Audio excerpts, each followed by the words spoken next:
Salt. I spend the first 20 minutes staring at my shoes.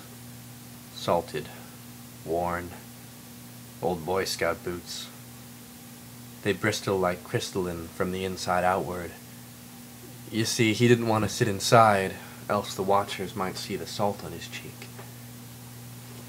2 jackets calm the sweat from my armpits, but do little to kindle the frozen kraut in my gut, while earthquakes toppled the angry graphite. He was a boy. He was my boy. 17, beautiful blonde, they always are, and a smile to break the Berlin Wall. I love him. Fuck, I'd kill for him. But what dangerous friendships the tongue, lips, and lungs have formed. Shanks sharper than a beer glass, blunter than Irish bar stools. Stay with me. One more night.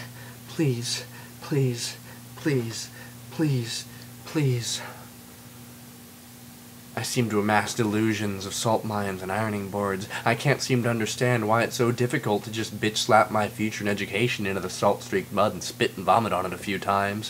Why do my hands turn fruit and my fingers draw lines? Why is it so hard to just staple a fucking papaya to the floor and never, ever come back for it?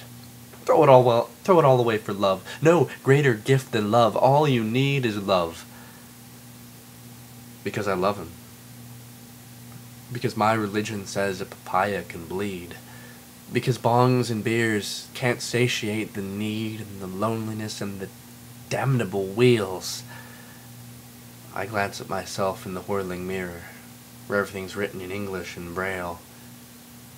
Shitty. I look like I've been crying. I haven't. That must be his salt on my cheek, dehydrating my throat like the rails I so desperately wish would collide. I'm on this train because I love him.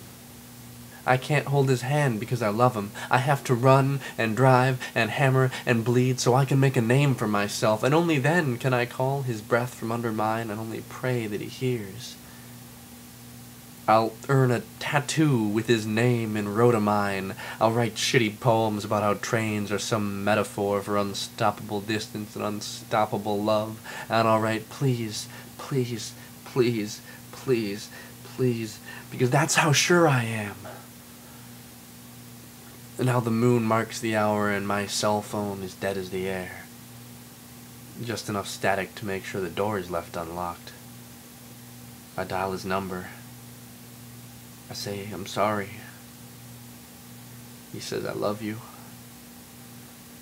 Fresh salt cuts my cheek. And this time I'm ready. With an ice pick and a lip-cracked kiss.